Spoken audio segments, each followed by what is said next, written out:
أهلا وسهلا بكم بقناة مازن. اليوم أكلتنا صحية وغنية بكل أنواع الخضروات. عندنا برغل، صدر دجاج.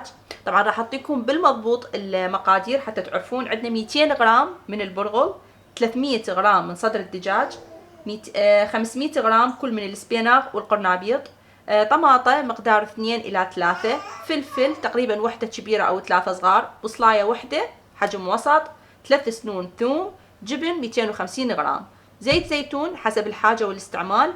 البهارات نحتاج ملح، فلفل أسود أو فلفل مشكل، بهارات إيطالية تكون متوفرة، وريحان، بالإضافة إلى خل بلسميكو يعني الخل الأسود، ومعجون طماطة. الخل 3 ملاعق كبار، ومعجون الطماطة ملعقة أكل واحدة. شو نسوي؟ نحضر مي بالجدر ونخليه يغلي.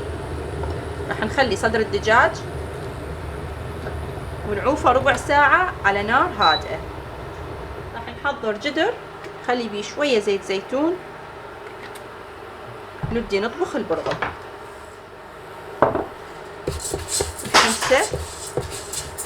حمسة قليل بالزيت، ونحضر مي ضعف الكمية. عندنا هنا كوب ونص، نحضر 3 أكواب مي. يكون المي حار ضروري. تركه يفور على العالي بدون غطا لحد ما ينشف المي. نضيف شوية ملح.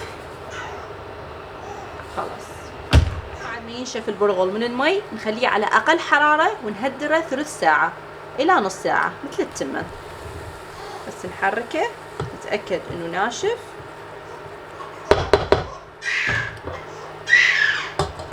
نحضر طاوة كبيرة عندنا، خلي بيها زيت الزيتون. بهذه الأثناء نكون إحنا مقطعين راس البصل هذا الشكل، يعني مو كلش ناعم، مكعبات، والطماطة والفلفل نفس الشيء. بس يحمى الزيت نضيف البصل ونحركه على نار عالية دقيقتين. نضيف الفلفل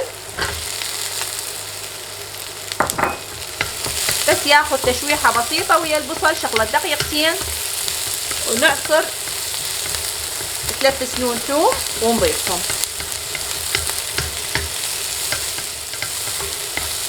نضيف الثوم،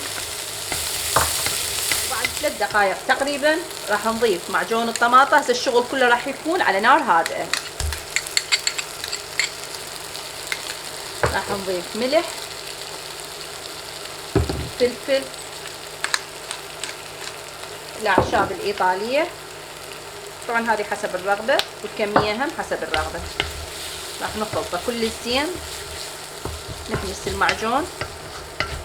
بعد ما ينحمس عندنا المعجون راح نضيف الخل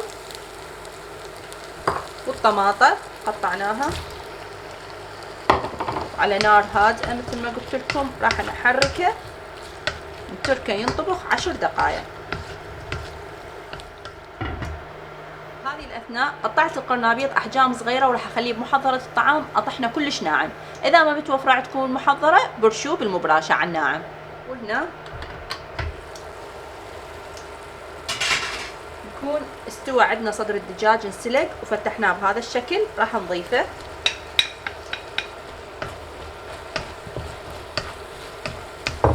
قلبه استوى، ونضيف السبيناغ.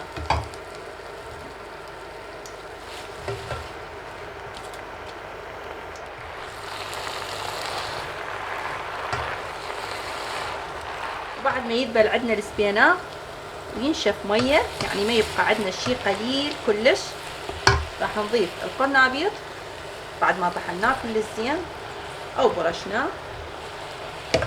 نقلبه، ونضيف البرغل بعد ما انطبخ عندنا،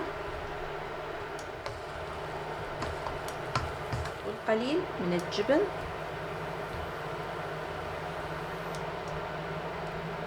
خلي الغطا ونتركه 5 دقائق.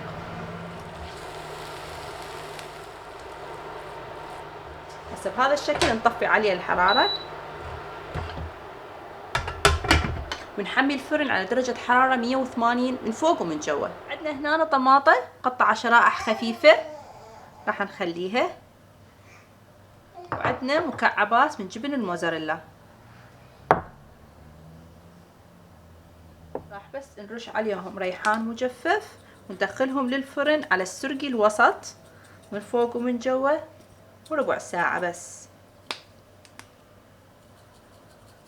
وهذا شكله بعد ربع ساعة. وهذا كان فيديو اليوم، شكرا لكم ولمتابعتكم، مع السلامة.